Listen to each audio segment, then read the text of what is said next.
Okay, बिस्मिल्लाह अल्हम्दुलिल्लाह वस्सलातु वस्सलामु अला रसूलिल्लाह अम्मा बाद फ़अऊज़ु बिल्लाहि समील अलीम मिनश शैतानिर रजीम मिन हमज़िही व नफ़ख़िही व नफ़्थिही बिस्मिल्लाहिर रहमानिर रहीम रब्बि इश्रह ली सदरी व यस्सिर ली अमरी वहलुल उक़दतम मिन लिसानी यफ़क़हू क़ौली अल्लाहुम्मा अरिनल हक़्क़ हक़्क़न वरज़ुक़ना इत्तिबाअह व अरिनल बातिला बातिला वरज़ुक़ना इज्तिनाबह अल्लाहुम्मा अन्फ़अना बिमा अल्लमतना व अल्लिमना मा यनफ़अुना व ज़िदना इल्मा। So today we'll be talking about one habit of highly successful people, वो लोग जो कि ज़िंदगी में बहुत सक्सेसफुल लाइफ गुजारते हैं और वो आखिर में भी कामयाब होते हैं। What is that habit? You might be thinking कि आज मैं कोई पर्सनालिटी डेवलपमेंट की बात करूँगा या कुछ स्किल्स की बात करूँगा कि इंसान अपने आप को में अडॉप्ट कर सकता है, लेकिन one habit which changes the game altogether, जो कि दुनिया के सक्सेसफुल तरीन लोगों में पाई गई हमेशा से लेके और आज भी और आइंदा भी उनमें ये क्वालिटी पाई जाएगी, एंड विच इज़ दुआ, मेकिंग दुआ टू अल्लाह सुब्हानहू व तआला and having that special relation with Allah सुब्हानहू व तआला बाय मेकिंग कंसिस्टेंट दुआ टू हिम।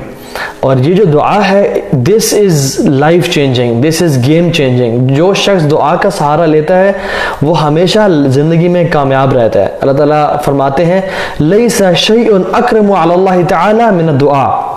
अल्लाह अकबर। अगर हम इस हदीस को एब्जॉर्ब कर लेना, अल्लाह ताला कहते हैं लैसा शैउन अक्रमु अलल्लाहि तआला, कोई चीज़ अल्लाह ताला के यहाँ अकरम और इज़्ज़त वाली नहीं है मिन दुआ, मोर देन दुआ।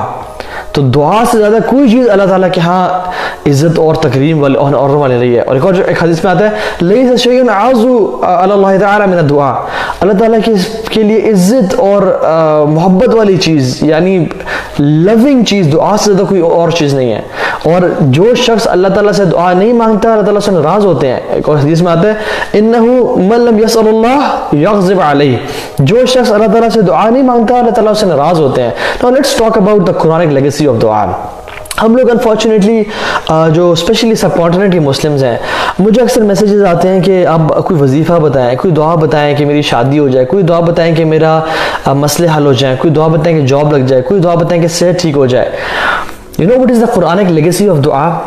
हम सूरह कहफ में असहाब कहफ का वाक़या देख लेते हैं। और असहाब कहफ कौन थे? नबी तो नहीं थे, ना ही रसूल थे, ना ही कोई मतलब पैगंबर या उनको रसालत मिली हुई थी। Rather they were young man जो कि इतना उनको पता था कि हमने अल्लाह ताला की इबादत करनी है, हमने बुतों की पूजा नहीं करनी। And they ran away from those people, और गार में छुपने के लिए आ गए। और जब निकले तो क्या बोला? रब्बना आतिना मिन लदुनका रहमा व हय्यि लना मिन अमरिना रशदा, या अल्लाह हमें अपनी तरफ से रहमत दे दे, वह हय्यि लना मिन अमरिना रशदा, और हमारे अफेयर में हमारी मदद फरमा और हमें गाइड कर दे, हमारे मामले में हमें हमारी गाइडेंस दे दे हमें। ये मैंने आपको एक पैराफ्रेज किया तर्जुमे को। तो ये उनके दिल से निकली थी दुआ। अल्लाह ताला ने इसको कुरान का हिस्सा बना दिया। अल्लाह अकबर। और इस कुरान के हिस्से को कौन कौन पढ़ता है? अंबिया भी पढ़ते थे। मतलब अंबिया में से कौन? अल्लाह के नबी सल्लल्लाहु अलैहि वसल्लम ने पढ़ा। हज़रत ईसा जब आएंगे तो ये इस दुआ को पढ़ेंगे जो कि कुछ नौजवानों ने मांगी थी। अबू बकर सिद्दीक, उमर बिन खत्ताब, उस्मान बिन अफ़्फ़ान, अली बिन अबी तालिब रज़ियल्लाहु तआला अन्हुम अजमाइन, सब इस दुआ को पढ़ा करते थे। हर जुमे के जुमे पढ़ते थे और कुरान का दौर करते हुए पढ़ते थे। तो कुरान क्या सिखाता है हमें? कुरान ये सिखाता है कि कोई भी दुआ मांगो दिल से निकलनी चाहिए। जो दुआ दिल से निकली अल्लाह ताला उसको वैल्यू करते हैं, वो कबूल करते हैं और अल्लाह ताला को बहुत पसंद है। अल्लाह ताला ने ऐसी दुआ को कुरान का हिस्सा बना दिया। यस, नो डाउट, जो कुरानिक दुआज हैं वो बहुत इंपॉर्टेंट है। जो मसनून दुआज हैं जो अल्लाह के नबी मांगा करते थे, दे आर वेरी इंपॉर्टेंट। लेकिन पॉइंट इज़ उनको याद करने के साथ साथ हमें सिर्फ रटी रटाई चीज़ें नहीं होनी, वजीफ़े सिर्फ नहीं करने चाहिए कि हमें कुछ बता दें कि बस मैं वो पढ़ना शुरू कर दूँ, मेरी ज़िंदगी के मसले हल हो जाएं। सुभान अल्लाह, एक मुसलमान का बिहेवियर क्या होता है? दुआ क्या चीज़ है कि जो दिल से निकले, जो दिल से निकलते, चाहे उर्दू में बोलें, चाहे इंग्लिश में बोलें, चाहे सराकी में, पश्तो में बोलें, ये कुरानिक लेगेसी ऑफ दुआ है। तो दिस इज़ व्हाट दुआ ट्रूली इज़, जो कि अल्लाह ताला के कबूलियत का बायस बनती है। हदीस में क्या आता है? अल्लाह ताला गाफिल दिल से दुआ कबूल नहीं करते। जो दिल बस मांग रहे, लेकिन वला तुति मन अगफल क़ल्बहु अन ज़िक्रिना, अल्लाह के नबी को अल्लाह ताला कह रहे हैं कि उसको फॉलो नहीं करना, उसकी इत्तबा नहीं करनी। मन अगफल क़ल्बहु अन ज़िक्रिना, मन अगफलना क़ल्बहु अन ज़िक्रिना, कि जिसका दिल हमारी याद से गाफिल है। तो इससे पता क्या चलता है, कभी कभी ज़बान तो जिक्र कर रही होती है, ला इलाहा इल्ला अंता सुब्हानका इन्नी कुन्तु मिनज़ ज़ालिमीन, रब्बना आतिना फ़िद दुनिया हसना व फ़िल आखिरति हसना व क़िना अज़ाबन नार। ज़बान बोल रही है लेकिन दिल कहाँ घूम रहा है, दिल किसी की याद में है, दिल गाफिल है। असल चीज़ क्या है कि दिल का कनेक्शन ज़बान के साथ जब स्ट्रॉन्ग होता है तो फिर ये दुआ कबूल होती है, और यही कुरान की लेगेसी ऑफ दुआ है। तो कोई भी दुआ मांगें जिसका दिल से ताल्लुक़ हो, अल्लाह ताला वो कबूल करते हैं।